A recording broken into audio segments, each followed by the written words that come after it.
Good morning, everybody. I'm Tom Vassell. I'm Z Garcia. Hello. And here's Stephen. Oh, he's not here. The podfather of sleeping. Mr. Boniger wasn't able to make it today, and we will just do our best to slog through this show without him. But he will be sad to have not been here because we're talking about his favorite thing besides breakfast, which is drinking. Or more specifically, the game Distilled. We have a contest for you folks. You can win a copy of Distilled, which is on Kickstarter right now from Paperson Games. This is available worldwide. All you have to do to enter this contest is to email us at contest@dicetower.com. In the subject line, put the word spirits and answer the question, where was the game first created? All right, so this, like I said, it's on Kickstarter right now. You got a week to enter this. You can always check out our website to see who's won. Distilled is a game that was played on the Summer Spectacular. Mr. Boddicker himself and Mike DeLisio teaching. Mike says it's a very good game. It was Mike's pick of the week yesterday in crowd surfing. So a lot of cool things, a lot going on. It's a big, involved game, and you want to do that. So what's new with you, Mr. Garcia? Well, I'm excited for a lot of things coming up. We've got, of course, our retreats happening later in the year. They're getting closer now. They're within striking distance now. So I can smell now. Starting to get excited, and yeah, things are picking back up. All of the interesting games of the year should be starting to roll in, near this time of the sort of release schedule is when the big ones show up to play. So yeah, we were talking about that yesterday. We have a lot of big games we're sitting on right now, and getting them all played and talked about. It will happen. It will happen just on a rolled out schedule. Later on today at 2 p.m., we'll be joined by Mike DeLisio for our top 10 two-player casual games or casual two-player games or two casual player games. Two casual player games. Yes, my top 10 is made up of two games. Yes, my number 10 and my number 7. That's it. Two casual player games. Well, anywho, folks, we're going to have a game with Z versus the people. Will you beat him? Let's find out in a moment. But before that, we have some contributors. Hi, everybody. Hello, we are Ryan and Bethany. From Ryan and Bethany Board Game Reviews. And guess what? Bethany, you're here. I'm here. You're finally here. It's Ryan and Bethany with Ryan and Bethany. It's both of us together. And boy, have I missed it. I know you have too. It is great to have you alongside me because otherwise I am just sad Ryan. It's fun. I like being able to come back. As some of you know, I stepped back for a little bit. There was, I basically just didn't have the mental margin to do this thing. I know it's like, it wasn't a lot, but it was just enough that it was too much. Right. And so there have been some changes in our life, and so we have some margin back. And so I'm super excited to come back so I can complain about games I don't like Tiny Epic Westerns. Tiny Epic Western. We have been going through the Tiny Epic games from Gameland Games one by one and kind of ranking them, evaluating them, and having some fun with that. This one is a worker placement game set in the wild, wild west. Along with, there was a poker mechanism inside there. There were some multi-use worker placement things, which were really interesting sounding. And the delivery, when you put it all together, was not fun. Not so good. It just wasn't fun. That's the most I can say about it, is that it wasn't fun. It wants you to do this thing, but then it's by the way, I'm going to take away your ability to do that thing. Yeah. Gah. It was very frustrating. It was so frustrating. Every time we played it, I was like, can we be done now? Can we be done now? Can we be done now? In a poker game, I want to be able to do two things. I want to be able to bet, and I want to be able to bluff. You don't do that in this poker. You basically just get a card and hope you have the best one. I want to be able to fold. Yeah. Fold the entire game and put it away. Yeah, this one was a pass for us. Sorry, Gameland. This is, out of all of them, this is one that we like the least. Yeah, at least. Anyway, thank you so much. Have a happy, healthy breakfast. This is Ryan, and I'm Bethany. Finally. Bye, everybody.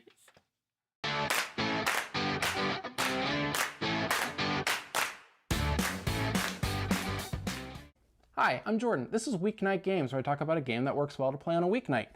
This game is a little out of the ordinary for this segment. I usually talk about games that play well with two, especially because that's usually it's just me and my wife. But this game I wanted to talk about because I really enjoy it. I recently played it and I haven't seen many people talk about it. And this game is for 3 to 5 players. And this is Anansi. Anansi is a trick-taking game. If you're familiar with trick-taking games, it is gonna, it's gonna have some twists to it. In this one, a couple of the twists are the trump suit, which is kind of the most powerful suit that is going to beat the other cards. In spades, it's spades, things like that. In this game, the trump suit is changing throughout the round, so the strength of your cards is going to change as you're playing the game. But the most interesting part of this is as you're winning tricks, as you're playing the highest card on the table, you get to take all those cards and put them in front of you.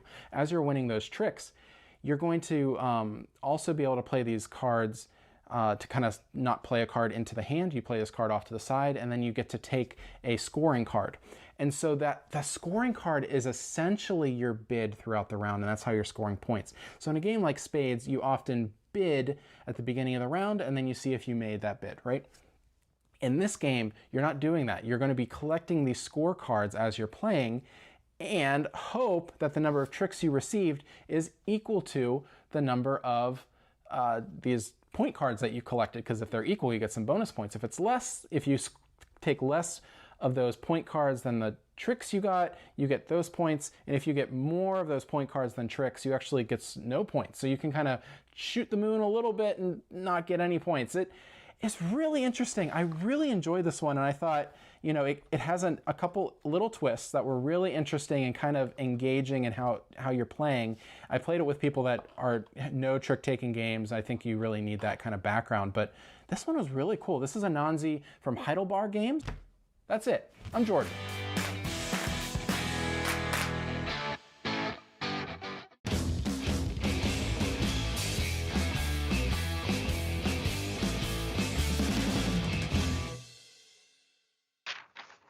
Alrighty, welcome back to the show. It's Z versus the people. People. He's not your voice this time, people. You are your own voice. So I'm going to ask a numerical question, actually 7 of these questions, and I'll pick 4 answers that are next to each other from the responses that you all give to me, and then Z will respond, and he's trying to beat more than at least 2 of you, right? Actually, if he beats just 2 of you, anyway, it's Z gets 5 points if he beats everybody. If his answer is the closest to the correct answer without going over. If you go over in this case, you're wrong no matter what. If he beats everybody but 1, he gets 3 points. And if he beats 2 of you, he gets 1 point. Otherwise, if 3 of you beat him, then you all get 3 points. And if they all beat you, Z, they get 6 points. So Z has a slight advantage in a case of a tie. Okay, I'm giving Z I got a slight point edge if there's here a tie. because he needs it. Alrighty, well, here we go. Okay. I was just visiting Las Vegas. I went out there to check out Dice Tower West. And if you come back here in a couple weeks, the beginning of August, we're going to talk about the new venue for Dice Tower West. It's amazing, and we'll also be showing off Dice Tower Library.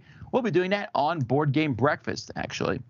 But when I was there, I saw lots and lots of ways to gamble your money away, specifically slot machines. I did not play the slot machines, but there's one slot machine. Most of the slot machines, if you win the biggest prize in them, it's like $10,000. But there's one machine called Megabucks, and you can win millions of dollars. Okay.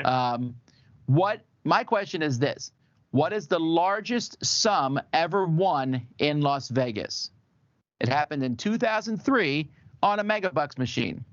By the way, folks, if you're playing this, please do not look this stuff up online. That would be cheatery.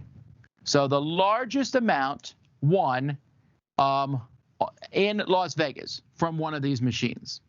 The largest amount Z has ever won, $22.50. No. I think I got like 40 or $50 once on the cruise, actually. Oh, wow. And the cruise ships are usually the worst. All right. I already have the 4 people's choices. I took the first 4 for this one. After this, though, I will randomly go through and take 4 answers. So I have 4 answers I got my here. answer. All right, go ahead. What do you got? I'm going to say $3.7 million. All right, 3.7. From the people, we have 11 million, 77 million, 20 million, and 100 million. At least everyone caught the million part, because that's definitely true. Okay. The answer actually is 39.7 million, which Everybody means went over, right? Well, no. 2 of the people said 11 and 20.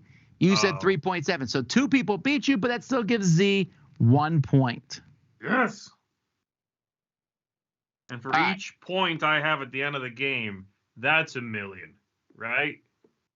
I'm sorry, where's this money coming from? I don't know. You were just in Vegas. Sponsored by Bellagio's Dice Tower. All right. So let's jump away from Las Vegas and go to just scratch tickets or lottery tickets, actually. Okay. What's the biggest amount ever won from a lottery ticket?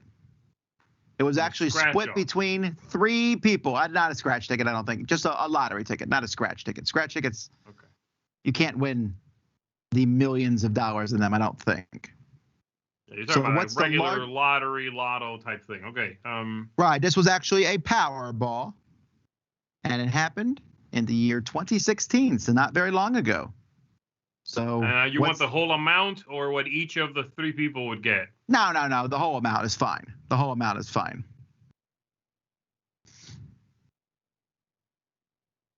All righty, writing down the people's choice here. Let me cross out these answers. All right, Z, go ahead. I'm going to say 596 million. 596 million. For the people here, we have 150 million, 50 million, 50 million. 2 people said 50 million, and 49 million. So you're higher than everybody else, Z. How confident are you feeling? I'm feeling pretty good. And you should be, because the answer is 1.586 billion. Billion with a B. Half. I guessed about half of what it was, yeah. And that means, well, actually, you came pretty close to no, you guessed 1/3. You came pretty close to guessing the answer, the amount that each of the 3 winners would have gotten. And I'm sure they were very angry, like, I have to split this. Oh, no, I only get 500 million?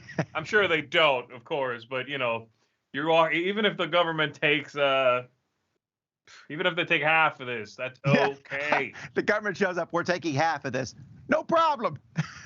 Enjoy yourselves. Go build some roads. That's true. Can you use it in my neighborhood? Anyhow, Z, that's another 5 points for you. 6. That's what I'm talking about. 6 million in the bank. Oh, wow. Good thing I picked when I did, because the people would have beaten you had I picked later. But those earlier picks, Loopy is complaining about me picking poorly. Hey, you need to talk to your fellow players. This ain't me. This is Z versus the people, not Z versus the person. All right. Well, speaking of odds, if we look at human history as a whole, throughout human history, some people have been canonized, or for the layman's terms, they've been called a saint. So, taking everything else out of the equation, like how good of a life you lead, you know, whether you're part of an Orthodox church or what have you, what is the chance, if I picked a random person from history, that they've been canonized or a saint? So 1 out of how many people? That's the number I want. 1. So let's say 1 in 10 people is a saint. It's obviously. Are we talking about everybody? Are we counting this as everyone who's ever been alive? We're counting everybody who's ever been alive. Okay. So 1 in how many people have been a saint? Been canonized? Are you including prehistory in these numbers? Prehistory? I'm recording recorded history. Also, I think in prehistory there wasn't that many people, like thousands at a time. Who knows? Yeah. That's a toughie, because I have to calculate. By the way, folks, I literally look at the screen at a certain point and just grab the first 4 numbers I see randomly. I'm not trying to make Z win. In fact, I would prefer if Z lost. Well, got to be transparent here. I'm biased. There we go. All right. 7.9 billion people or so right now. That tapers off considerably. All right, Z. I got the 4 people's numbers. Okay, so let me think here. Like I said, there's about 8 billion people on the planet right now, I'm pretty sure. A little less than that. It's close to that, yes. Yeah, 7.9, something like that. Alexa, how many people are on the planet right now? My Alexa's not going to answer, but maybe one of y'all's will. Pretty funny, actually. So yeah, it's like that, 7.9. So my guess then is how many people have ever been alive? How many people are? There cannot be that many sainted people.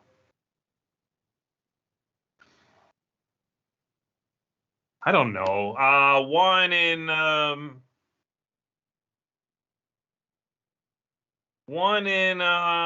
300 million. I don't know. All right, 1 in 300 million. The people said 1 in 4 million, 900 million, 256 million, and 200 million. All right, the actual answer is 1 in 20 million. There's been about 100 billion people, according to this statistical site, and there's been 5,000 about saints.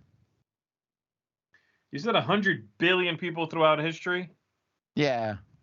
That's much higher than I expected. Well, that is what the statistical site that I used. So that's fine, 4 of you were over. So one person beat you here, but you lost everyone else. Let's see. So technically then when it's tied, we'll go with whoever was closest to the thing, which means that person beat you and that person beat you. So this does give the people 3 points. Yeah, that's a tough question because there's so many factors I need to consider. All right, well, let's jump now to one of the saints, Saint Drogo. This has nothing to do with Game of Thrones. Not Cal Drogo. Man. Saint Drogo. I was prepared for that. When I gave this information to Mike earlier, he asked that question, so I was ready. So Saint Drogo is the patron saint of shepherds, coffee, and ugly people. I'm not kidding. This guy loves me. Okay. So I just want to know, in what year was he born? Because you would know that. Saint Drogo, the patron saint of shepherds, coffee, and ugly people. And I had a whole joke in here about Bonacor praying to this guy nightly, but that's just cold. Poor Bonacor isn't even here to defend himself. That's not okay. I know. That's why that's what I would have said had he been here. Right. And then he would have said, I've never prayed that saint in my life. And I would have said, obviously. Shepherds, coffee. Ugly. I got my answers here.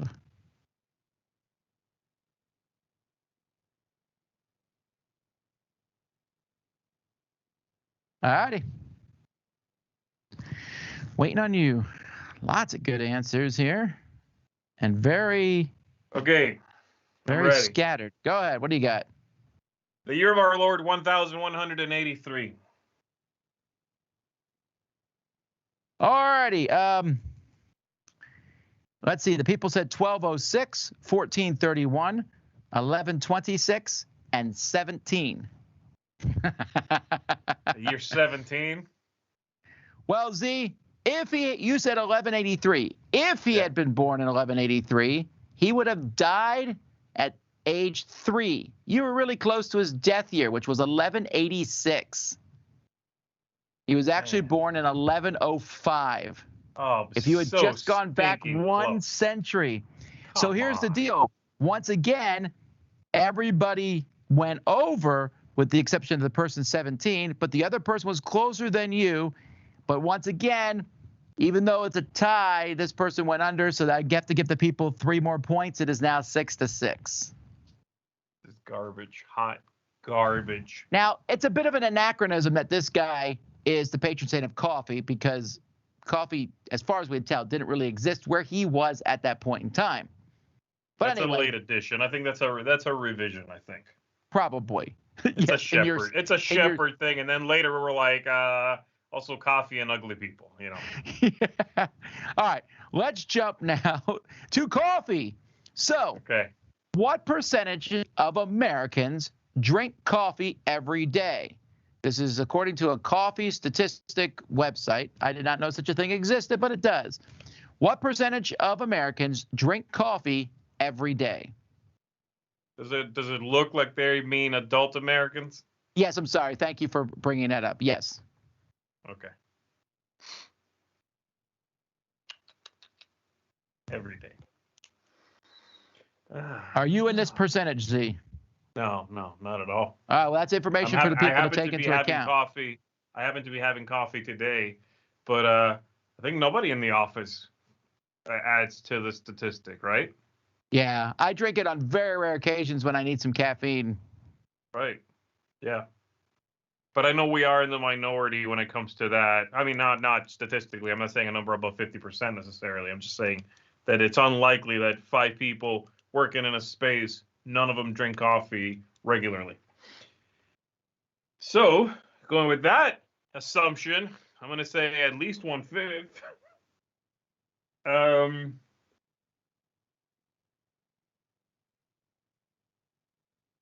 Gosh, I'm going to go for a nice round. Are you ready for me? I'm ready. Am I ready for this now? Bum, bum, bum, bum. Yes. That might be too high, but I'm going to go for it. I'm going to say a nice round 33%. 33%. The people said 73, 64, Oof. 60, and 15. Okay, that 15 might be better.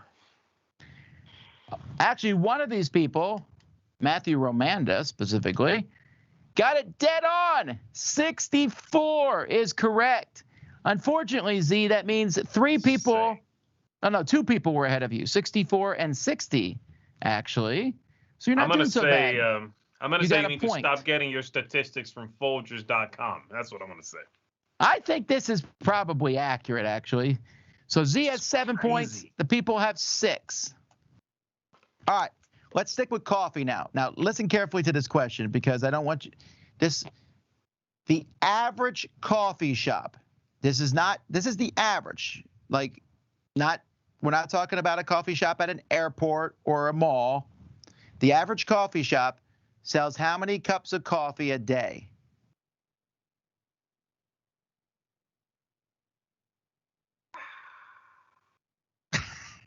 Are you listening to me? Huh? The average coffee shop sells how many cups of coffee a day? Yes.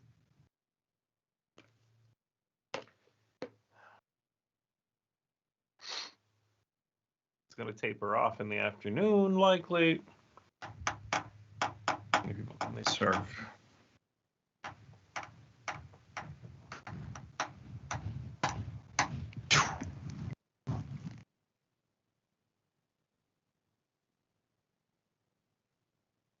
All right, I got the people's choice. Quite varied. Mike DeLisio, please stay out of chat. How many cups of coffee a day? Okay. I'm going to say 180. 180. The people said 120, 2. They're playing Price is Right style, I guess. Oh, come on. And 250. I would not worry about this, Z, because the answer is 230, which means you are the closest. Yeah, baby, math for the win. In your face, DeLisio. How did you come up with your number? I tried to figure out about how many people they can serve per minute. And busy hours accounting for tapering off after the morning hours. This really is mathematical. Yeah. It was actually less than I thought. So that was interesting. Yeah, By the I don't way, know. Mike Delicio, only one person brought up your question, so whatever. Mike I had a big argument when I said cups. Did I mean actual cups or servings or no one cares? All right, last What a question. dork that guy is. Okay, Last go. question. And Z, you're sitting pretty here. The only way you can lose is if everyone beats you. Okay. Because it's 12-6, and a tie always goes to the people. All right. So my question is here. 12 to 7, I thought. They have 7, I thought. Nope, they got 6. Okay. So here's how it works. They did a famous newspaper, doesn't matter who, did a poll amongst Americans and asked them if they thought, are you smarter than the average person? What percentage of people said they were smarter than the average person?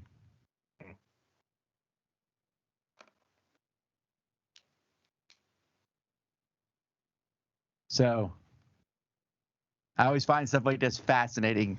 It's also a difficult question to answer yourself, right? It is. At least out loud. In your head, you know what you're thinking. So what percentage of Americans considered themselves, according to this poll taken, to be smarter than average? All right. I got it. All righty. Hang on a second. And now, here we go. Oh, wow, those are very similar numbers. All right, Z, what do you got? I said 85%. 85%. All right, people said 80, 81, 80, and 70. Actual answer, shockingly, is 55. Dang it, I did lose, didn't I? No? I'm higher than everyone. Yes, you're right, Z. I'm so sorry. You did lose through a tie, 12-12. People win. Wow, that was very so 55% of people said Really? that they were above average. 35% said that they were around average. Oh. Okay, hold on a second. How did you phrase this question? I said above average. How many people thought they were smarter than the average person? 55, and then 35 said that they were around average. So that's 90%. I didn't know that was an option. That's the problem. They either get to say yes, you're above average, or no, you're not. I didn't realize you could say I am the average. Come on now. Crap. I want to know who those 10% of people who are like, I'm below. I don't know, but they're probably not giving themselves enough credit. I can tell you that. Those 10% of people are probably above average, right? Yes, right. Correct. All right, congratulations, people, on winning on the biggest technicality flawed ever. But you know what? Take your win where you can get it. I'll be writing to the committee. Cheer, big coffee. All righty, folks. Thanks for playing. You beat Z, kind of, sort of. We'll be back in a bit with the news, but here's some contributors. Happy breakfast, everyone. Today I'm here to talk to you about Lost Cities. No, not the old card game, or old being a figurative term, the new roll and write. Now, the big thing for me is that you do get quite a lot of the feeling of Lost Cities, but maybe quite not the same amount of push your luck. Now, in the roll and write, you're still going to be having to, before you go on one of the expeditions, basically sort of doubling down or choosing whether to or not. Now, that was one of my favourite things from the card game. The fact you sort of go, I'm going to double my points, whether they are negative or positive at the end of the game. For this colour, I am going to double my points. I really like that. I think, and that translates really well into the roll and write. Effectively, you roll the dice and you take a pair, a colour and a number. And if you take the 0 on the dice, it's a D10. If you take the 0 and a colour before you've taken anything in that expedition, basically you put a cross in the box and you are doubling down. Whatever points you gain from that, you could get minus 100 or you could get positive 100 points for that colour. And I think that comes across really well. I haven't, however, managed to lose any points from that. It's quite easy, because the way the dice are rolled, at 2 players this is, to always sort of have enough to just get out of the negative zone.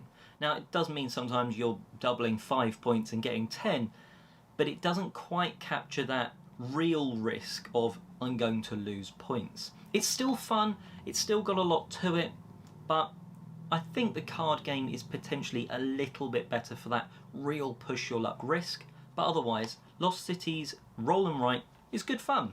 And that's enough from me. Enjoy the rest of your breakfast. What is up? My name is Matthew McCack, and I'm here with my brother, Justin Maycack. Hey, everybody. This is Smashing Buttons and Slamming Cards. This is a segment where I talk about a video game I love, and I connect it to a board game I love. And this week, I'm going to have Justin talk about a video game. Yeah, so I'm talking about the Portal series, specifically Portal 2, which is a very fun, puzzly game where you and I played it cooperatively, so me and a friend were Yeah, playing... he didn't play with me. That is correct. Me and a different friend. We're playing as these robots that are able to shoot portals, so if I shoot a portal and then your friend shoots a portal, you're able to go through your portal to get to his, and you're able to go back and forth through these portals, and you have to figure out a whole bunch of puzzles on how to use these portals to get through all these different puzzles and challenges, to get through the rooms. Awesome. I want to connect that to the Exit series. Yes. So the Exit series is kind of like escape the room type of stuff, like you're on lock and whatever. But again, it's this puzzly nature of you trying to figure out where to go, but you're like ripping things up. It's almost Legacy style because you can only play through it once, unlike like the Unlock series. But these you're getting clues and whatever. There's this like time Turner table thing. I don't know. That's like a Harry Potter reference. And that's giving you clues, and it's a cooperative style just like Portal is. I guess you could play it by yourself. Right. But it's probably best done with other people, I would say. It's fun to like figure out puzzles together with other people, which I think is what comes through in Portal 2. Exactly. Yeah. And that's what comes through in Exit. So anyway, that is it for this week. Thank you so much for watching. If you'd like, you could check out our Room 51 channel on YouTube and Twitch. I totally botched that, but you got it. Thank you. I'll catch you next time. Hey there, wonderful humans. Anthony here from Board Game Dads, back to talk about another game that you can play over Zoom. Physically play the game, not some sort of online implementation of the game.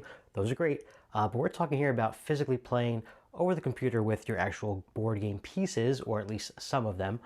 This game in particular this week is another flip and write, one of my favorites currently in the genre, and that's Trails of Tucana. In this game, you're going to be flipping over 2 cards that have terrain types on them. There's either deserts, forests, mountains, or ocean, water. And you basically have to just connect those 2 types of terrain on your map by drawing a line from the middle of one hexagon to an adjacent one. Essentially, you're trying to connect these symbols that are scattered around the map into some of the ports that are labeled around the outside, A through E. You'll get some points for every symbol that you attach back to a port, and also points for connecting the same port, for instance A to A, C to C, etc., and even some bonuses for doing that first. Now, let's talk about what makes this a good zoomable game. Well, you only need to have one owner of this game, which is pretty clutch.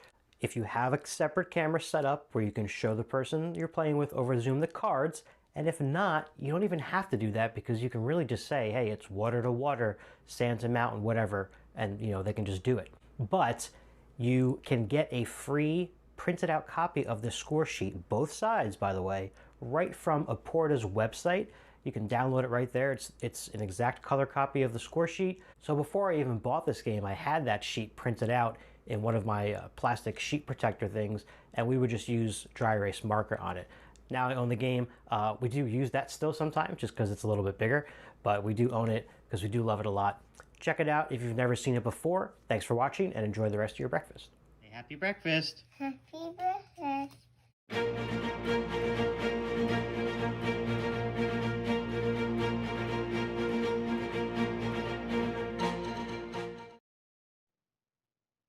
All right, folks, let's take a look at the news. Lots of interesting things being announced, starting with an expansion from Leader Games for Fort. So this is cats and dogs, which makes sense. It was already a game about kids building a little fort. And, of course, they're going to bring in their pets along with them. Mm-hmm. It's This looks really cute. Yeah, it's like a modular expansion. It looks like it comes almost in a disposable box. It fits in the box. I know they've said that you can just keep it in the box for fort. So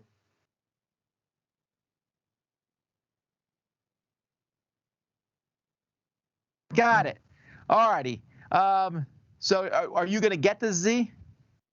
I would, yes, I'm gonna get my hands on this for sure. It looks too cute to pass up on. It looks small enough that it's something you can just throw in the box, and whenever you feel like spicing it up, add them in. I also like, from what I kind of read about this, that the dogs and the cats are kind of like the two different modules that are kind of included in this, and they each sort of give you a bonus or do something differently. I like that idea. I like splitting them up like that.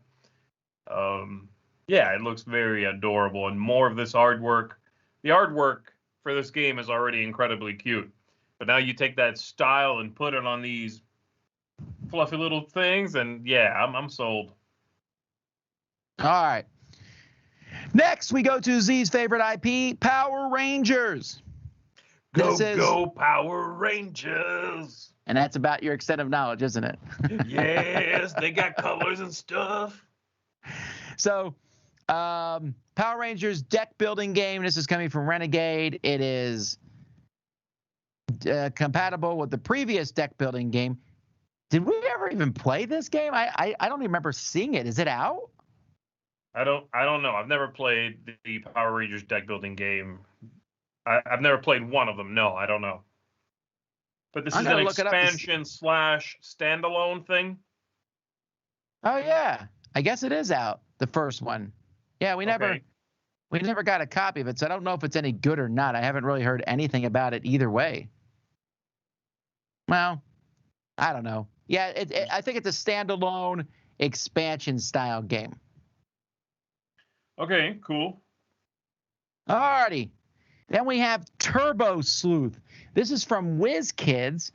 It's a real-time detective game for up to 8 players, plays in 20 minutes. You're going to be simultaneously determining who murdered Old Miser McGreedy, which is a great name. Yeah, that's your name. Change your name. I'm Old Miser McGreedy. I'm here to teach you all about love. And giving. Yeah. Well, someone murdered him, so there's that. Anyway, okay. There's 5 cases, and it says they have dozens of possible solutions. I don't know much more about that. I am interested in a real-time thing, as long as it's not too crazy. I like the cover of this game. I do too, and I think I like the idea. Obviously, we don't know a whole lot about this, but this seems to be kind of like what's that game called, Tom, with the little robots? It's not Robo Rally, but the one where you're supposed to like figure out where he bounces off of the wall. Ricochet Robots, that's it. This seems a little bit like a Ricochet Robot split up among many cards, where you're supposed to like find something and then follow it to another logical point, and then follow that down, yeah, and then eventually be like, it was so and so, and then you show how you solved that. I think that's what that's supposed to be. It looks neat. I like that this is something different when it comes to sleuthing in a game. So I'm in. Well, this is coming out in August. All right. All right, we got some stuff coming from Haba. First of all, a game called Hammer Time. Oh my word, that's gonna cause. How many times is this gonna be brought out? And the dad's gonna sit there and be like, dur, dur, dur, dur, dur, and the kids will be like, what? Yes. Anyhow. Also, that was definitely not Hammer Time, but okay. You're right. I did the wrong tune. That's why I only did 2 notes. So get off my case. Oh. Thank you.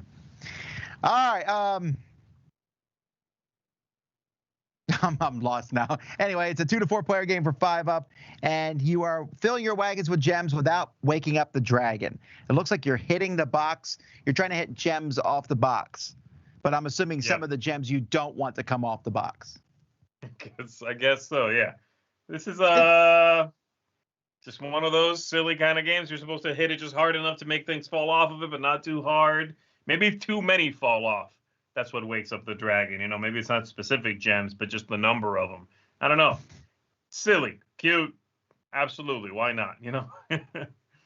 They also have a game called Inspector Mouse: The Great Escape. You are the players and guys of Inspector Mouse are trying to deduce the last criminal in the cell with the escape tunnel. Looks okay. I don't know much about this one. It looks like there's a spinning board there. Hobbit games are usually one mechanism, right? Like the last one we said, they hit the thing. I'm okay with that. They work really well for kids. Yeah, and they have very good production values. So this is another one that looks very intriguing. I don't know much about it. But this is the kind of thing that if it was on a table, I'd go up to it and spin it or touch it and see what it does, just because they're eye-catching like that. The next one, The Key, Theft in Cliff Rock Villa. This is the fourth game in this series at this point in time. I really like the Key games. In fact, I'm reviewing one this week. This was a beginner version, and it's pretty simple. There's a bunch of cards middle table. You pick a color case. You turn over cards in that case. You turn over as many as you want and take them, but each card you take gives you points, and you want to solve the case using the fewest cards. Okay. I love this game. It's designed by the same guy who designed The Crew, Thomas Singh. But these are really fun deduction games. Are they replayable also? Yeah, here's the thing. So it's a logic game in which so I don't know how this one works, but it says theft. So it looks like there's going to be three people. They each stole a different item. They each stole an item using a different method of escape, I'm assuming. I see three different methods of escape, and they drop three clues or something. So you cross those out. There's a very specific answer for each color case. There's 9 color cases. But honestly, I could play the same case over again because I wouldn't remember what the combo was. You know, it's like this person with this and this and this per color. And I would draw different cards each time anyway. And the same card is used for multiple cases. Okay. So I think it's nigh infinite replayability, unless maybe the 5th time you play the red case, you're like, that's right, this number was 6782. But I wouldn't remember that. Yeah. All right. Yeah, it looks nice. All right. Luma Imports is bringing Gravity Superstar. Now, this came out from Sit Down in 2018 originally, and I really like this one because it's a game where you're moving your pieces around trying to pick up these stars, but there's gravity. So if you move off a ledge, you fall down, and then you're trying to change the direction of gravity so you can fall in different directions and pick stuff up. It's a really fast game. I really like it. I think I have it at Dice Tower Library. It's a lot of fun. Never played that one, yeah. But yeah, Luma has been bringing now for some time. Luma Imports a lot of these games that haven't made it out here or not widely distributed. And so, yeah, this is another one that sounds like it's a good idea for them to bring. And indeed, they have another one they're bringing from Sit Down as well, right? Yeah, this is Bad Bones. This is another one that I played, and it's also in a Dice Tower Library. It's a tower defense game where you have all these hordes of skeletons that are coming in towards you, and you're using various things to basically push them off, or if you defeat them, they go to someone else's board. So, you know, there's just this constant growing horde, and eventually they will hit your tower in the middle, but you want to be the last one standing. I like it because it's very clean and simple. There's a lot of these tower defense games are somewhat complex. Yeah. Yeah, it looks very straightforward. All right, then we have an expansion for Last Aurora called Frozen Steel. This is a game that you've played and reviewed. Yeah, I like it. This is good stuff. You know, I like that theme. So very Mad Max, post-apocalyptic, frozen wasteland sort of stuff. I think you might be at I forget if this is the one where you're at the bottom of a dried up ocean or not, but you know, all these sort of cataclysmic things start blending into each other after a while. But yeah, I like this game. And so this expansion is then going to give you some modules. Love me some modules. 5 independent modules that can be mixed and matched, it says. Very good stuff. Pandasaurus has announced Machi Koro 2. which, by the way, will be playing live here on the channel in, I don't know, about a month or so. And this is a sequel to the original game. It's a 45-minute game. It says there's a lot of the same stuff, but a lot of different things. You're developing your own city, but there's zoning laws. You have a limited budget to pick your starting establishment. And landmarks can actually benefit your opponents. So I'm curious, like, is it Machikoro 1.5? You know what I mean? Where it's basically the same game, but with differences. I do like the cover a lot. It was very similar to the previous one, right? Yeah, I like the first cover. I've always liked the artwork of Machikoro. I don't know if I would have called it Machikoro 2. That's my only thing. You know, I like the look. I think it's got great, very... You think you would have called it like Machikoro, A New Dawn? Yeah, I don't know. Something else. Standalone game somewhere, but Machikoro 2... I don't know. I feel like it either needs to be really, really different, or it's going to get those comparisons, and that's going to hurt, or people will look at it and go, oh, 2, and I don't know what 1 is. I'm going to not get that 2 because I haven't seen 1. You know what I mean? Yeah, I see what you're saying. Yeah. We'll see. I'm curious. I definitely cooled on Machikoro over time, but if this is a new jumping on point, I guess I'll jump on and give it a try. Well, this is not the only game Pandasaurus announced. They also announced Trek 12 Himalaya, which I think is a redone version of a game. Trek 12 is, I don't believe so. It's a roll and write, as it says right there. This is one I also reviewed on the channel, so you can look that up. Now, I don't know if they've made changes to this, so be aware of that and take my review with a grain of salt. I thought it was okay. It's a very simple roll and ride in which you're supposed to be climbing a mountain, and it's really just sort of one of those numbers-based roll and rides. I know Mike DeLisio enjoys it. I thought it was okay, but there was also a lot of sort of variations to it. Like you could climb different mountains. You can make the game more challenging or less challenging. So it's nice to see that get a wider distribution, you know? All right, then we have the escape room games.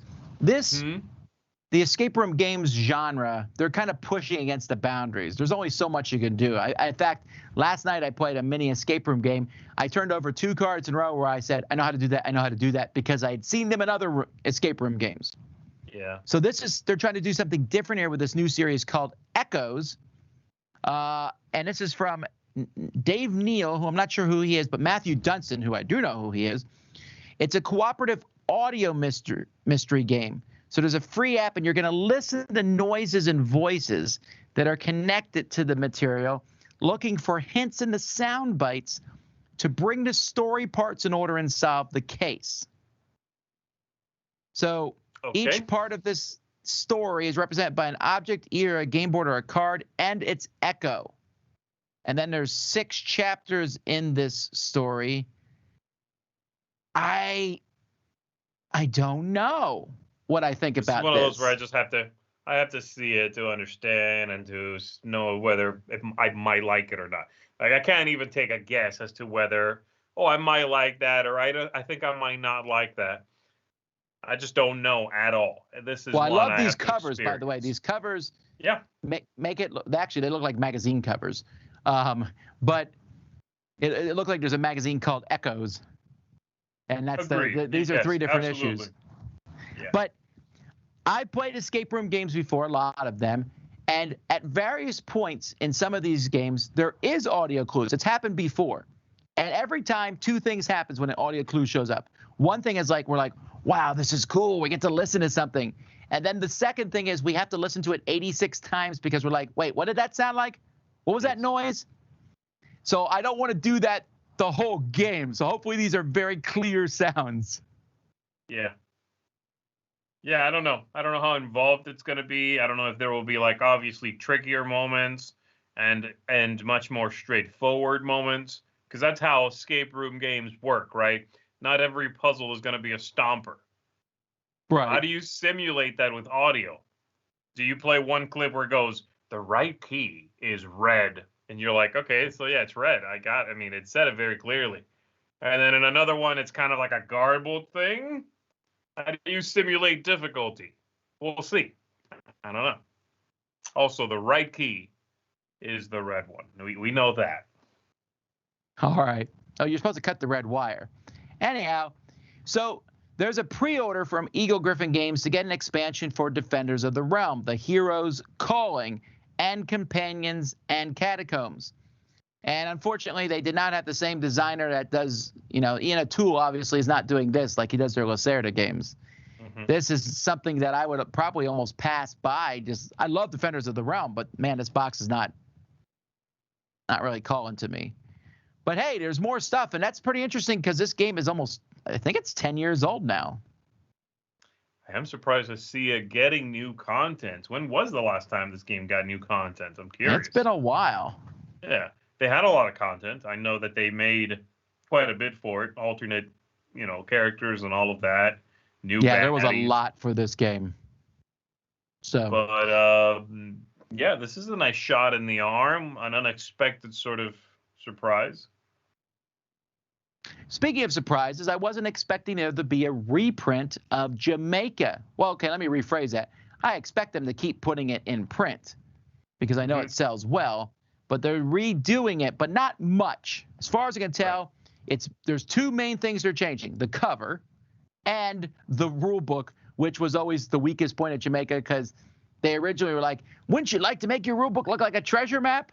No. It's a bad idea. Yeah. The rule book, they definitely should have changed. I'm very glad about that. And I think this is a gorgeous cover that puts the artwork in Jamaica front and center. My version of Jamaica is the one that has a very immersive cover, let's put it that way. Like, it's supposed to make the thing look like a treasure chest, a real world treasure chest. But it doesn't have this gorgeous artwork on the cover, right? So this sells better to folks that just want to, can just look at this and go, ooh, this is so pretty. Look at these cute little pirates. And the thing I'm really curious about, and I don't remember what this is exactly, but they're talking about here, there's only two changes: a redesigned rule book and the shortage rule, which has been changed, simplified is the idea.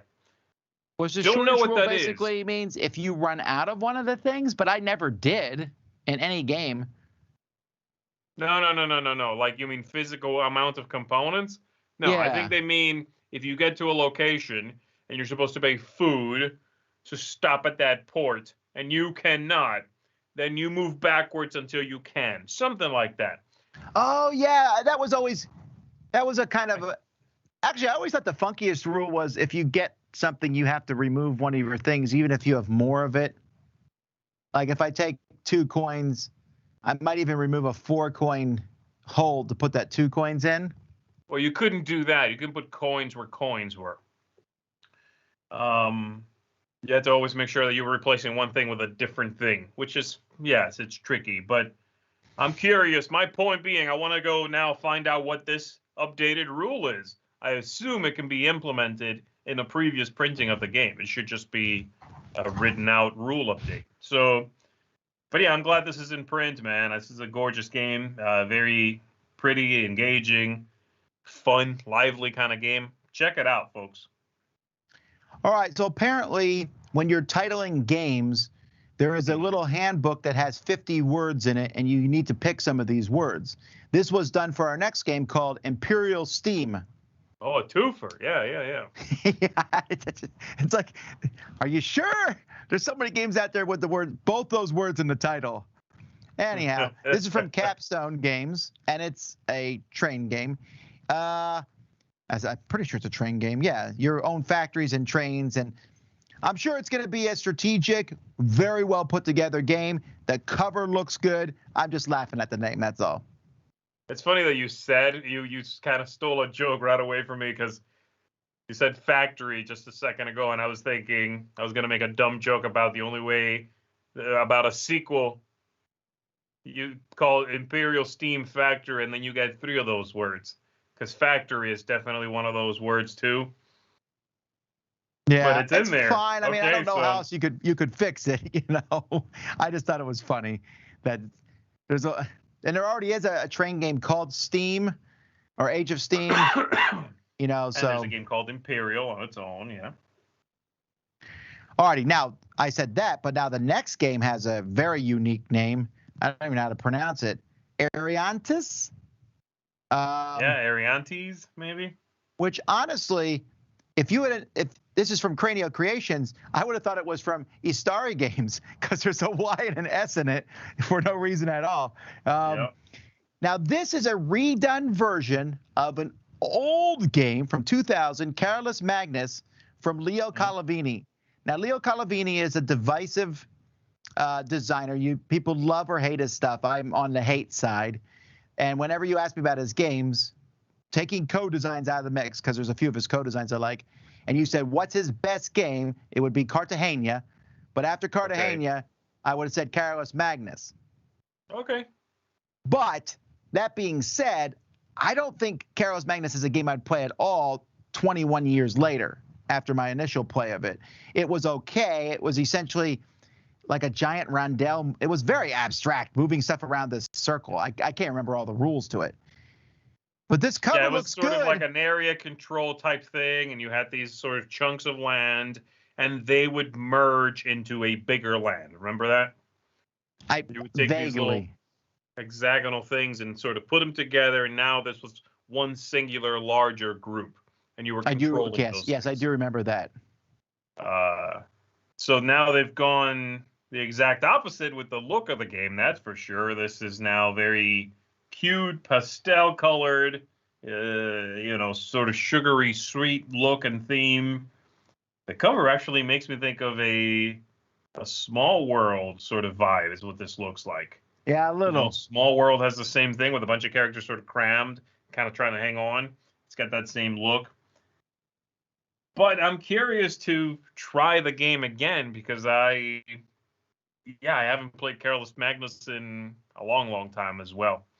I want to see what they did, and I know they've made some minor tweaks. They've changed a couple of small things. In 2017, Renegade Game Studio published a game called Flip Ships from Kane Klenko. And when we played it, we said, hey, it's basically Space Invaders, the dexterity game. And Kane Klenko said, oh, really? So he now he got the theme, Space Invaders. I believe this is Buffalo Games. Does it say that? Yeah, Buffalo Games. So I guess Kane Klenko took the rights there.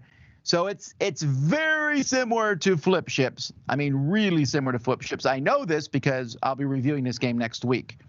It has this really funky catapult launcher. So when you see that catapult launcher, you hit the side of it, you hold the joystick, and then you hit the side, and it launches a disc at these cards.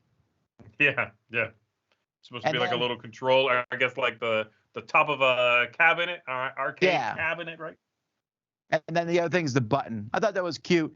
And then but it's just dexterity. These aliens are coming at you. You try to hit them. Each player has special powers that you can try to, depending on what kind of bullet you're shooting or whatever. It's silly fun. If you don't like dexterity, you won't like it because the dexterity element's very high. That's it. Exactly. In news that theme here. Yeah, I'm glad they got the rights to it because I played that Space Invaders deck building game about a month ago, and that was terrible. In news that's both surprising and not surprising, World of Warcraft Wrath of the Lich King is coming out. This is a pandemic system board game from Z-Man. We already saw World of Warcraft was slapped on top of Small World of Warcraft. Yes. Now it's being slapped on top of Pandemic, although Z was telling me that this looks like the Cthulhu Pandemic. No. We just sort of free-form discussing that it most resembles the Reign of Cthulhu Pandemic because there don't seem to be as many spots on the board. This one also only seems to show 3 colors, and all the other ones normally show 4 colors, including the Cthulhu one. But it seems also reworked enough where I think I haven't read the rule book. And by the way, that is available. You can go read the rule book right now for this on the website. But It seems like they've gone far away enough from pandemic to hopefully, sort of satisfy people who think, oh my goodness, really, you're putting this onto pandemic. I think they're just sort of using some of those core mechanisms and making their own thing. That's cool. I like that. I don't know if I'll like this game. I'm not a World of Warcraft fan. I never really played the MMO RPG, but I'll give it a try. I love Pandemic. I'll see how this goes.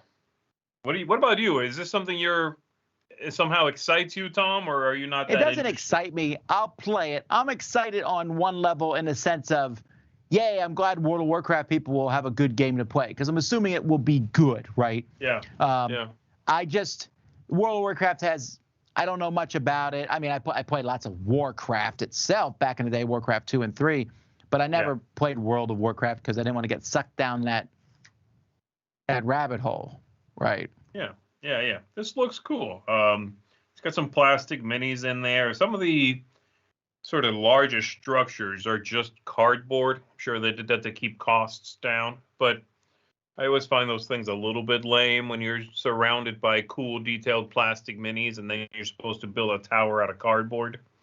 But we'll see if it bothers me or not in game. All right, well, the most important board games of the year were announced a couple weeks ago, but also this past Monday, they announced the Spiel des Jahres. That's my side note there to remind you that the Dice Tower Awards went live, but we're not going to talk about them because, well, you can watch those on our channel themselves. But the Spiel des Jahres, which is easily the biggest game award in the world, they already announced the Dragamino won the Kinderspiel, but they announced the other two, the big ones. And so first of all, for the Spiel des Jahres, Game of the Year, Micro Macro Crime City won. This was the front runner, fan favorite, I think, to win, although I believe it's the first game that's won the Spiel des Jahres that has a sort of violence in it, because there is murder in this game that you are solving. And I don't believe that's been in any of the past ones. Really? I might be wrong. I mean, Scotland Yard, you're chasing Mr. X. Yeah. But like this game actually depicts murder. I mean, it's right there on the cover. That's interesting. I'm going to have to go back now and look through the previous winners and nominees and all that. Well, winners. We're saying winners. Okay. Yeah, I'm curious to find that out myself. Very interesting. Obviously, it's very because cartoony, I like Micro Macro, and you can play this with a family. But when you're looking through this cartoon, it's not silly stuff. Like there's one where someone's having an affair. There's one where there's ones with people murder. Are stalking people and stuff. Yeah. It's interesting. I mean, again, maybe I'm reading too much into it. They're cute little rabbits. Like maybe there's that. I just found that to be interesting. I thought that might count against this game, but it did win. Yeah. So beat out The Adventures of Robin Hood and Zombie Teens Evolution. The Kennerspiel, which is their gamer game of the year, this one surprised me. Paleo. I thought Lost Ruins of Arnak had this one sewn up. Fantasy Realms I didn't think would win because it's just a card game. Paleo is a cooperative game that I know, Z, you're a big fan of this one. I am a big fan of this one, and I'd argue that this is also a card game, basically. Yeah, but I'm saying Fantasy Realms is a small card game. This is a bigger one. Yeah, this has tokens and things you sort of need to keep track of. But yeah, this is a cooperative game. This is another thing that happened this year is that both the Spiel and the Kennerspiel winners are cooperative games. I think we're going to see that happen more often than not because those games just work well. Yeah. But this is a very interesting game. Lots to explore right in the box. This is definitely now guaranteed to get expansions. Winning an award like this guarantees quite a few sales, which in turn means this is going to get expansions. And I'm all for that because I quite like it. All righty. Well, that, folks, is the news. Here we go.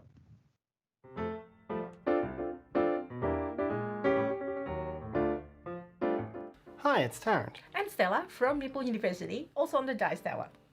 So we've been talking about board gamers' problem that is a problem, not really a problem, but a problem.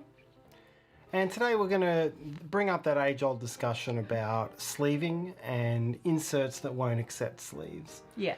And I think it's one of those things that's grown over time. I think as the sleeving of Cards, general yes. board gaming cards has increased, certainly through Kickstarter and through sort of the bigger releases or the more luxury sort of releases, you are now seeing the capability for inserts to handle both sleeves or non-sleeves. But I mean, it's a relatively recent problem, I would have thought. Yeah, I think some boxes, it's as if they already accommodate the sleeves. They even provide thematic sleeves Yep, in some of them. Yeah, certainly Oath did that recently. I It had know. the thematic sleeves that came with it. And it speaks to some board games, I think, becoming such luxury items that sleeving for general card games rather than just collectible card games has become a common thing. Unless if you can't find a sleeve for the certain type of cards, then oops. Yes. Yeah, but these days it's getting better. There are more and more varieties, but that's actually just another issue. But this is about cannot fit. So has it happened to you? What you do? I have had to chuck out an insert because of that, because I was going to sleeve it. It's a social deduction game, so I want to sleeve it because obviously if the card's damaged, it'd be different. Has it happened to you? Let us know in the comment. And we are Meeple University and also on the Dice Tower. See you next time. Hey there, I'm Lance. I'm Sam. And we are Love to Hate. And today we're taking a look at Caterpillar Filler by David Newton. Caterpillar Filler is just that, a filler game in which you are going to be moving your caterpillar around the board, trying to eat flowers, staying away from wasp, trying to grow it as long as possible. Let's take a look at it on the table. In Caterpillar Filler, players roll to see how many spaces they must move their caterpillar. Aiming to eat flowers and other players as doing so will add another body token to their caterpillar. Eaten flowers also turn into wasp tokens that players can use as roadblocks to trap other caterpillars. If you are eaten or can't move your full roll, you remove your caterpillar and restart on the edge of the board. Eaten caterpillars also lose one body token. Flowers repopulate at random locations anytime one is eaten or a 3 is rolled.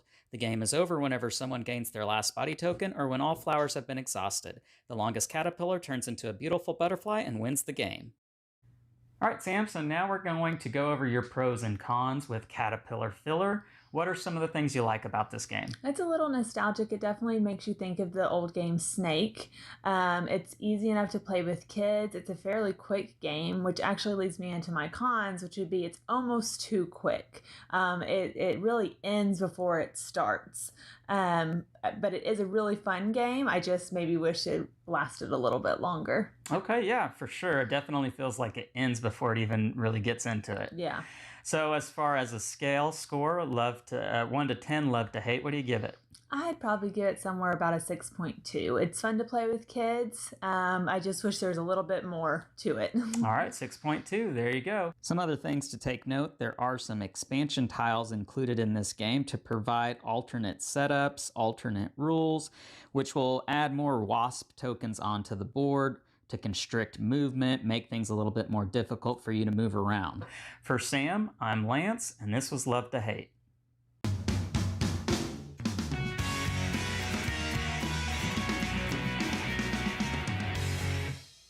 Hey everyone, it's Jen, the board game librarian, pushing some cubes and flipping some pages. Did I do that backwards? I think I did that backwards. Anyway, today we're looking at From the Page to the Table, and I've chosen this book called Victory in Tripoli. This is a book about a lesser talked about subject in American history, and this is almost considered to be the birth of, not almost considered, but it is the birth of the United States Marines. And this is about the Barbary pirates and Thomas Jefferson's war against the Barbary nations. So this book actually details quite a bit. All of this really began in the late Revolution period and during Washington's administration and Adams' administration. There was always issues with the Barbary coast. The only game I would recommend with Victory in Tripoli that I've played is The Shores of Tripoli by Fort Circle Games. This is designed by Kevin Bertram, and it is for 2 players, though you can also play solo. I did not get a chance to try the solo yet. In this game, one player is playing the Americans, the other player is playing the Tripolitan Pirates. There are a number of different win conditions for the Tripolitan Pirates, and the Americans have to fulfill the terms of a treaty card that appears in their hand. It's played over 6 years and 4 rounds per year, and you're looking to just use your cards to take actions to eventually fulfill the conditions. Some of this is attacking harbors, it's doing certain historical events at certain times. The Tripolitan Pirates are making raids against the Mediterranean. So that's my recommendation for today. The game, The Shores of Tripoli, with Victory in Tripoli. We'll see you next time, everyone. Happy breakfast!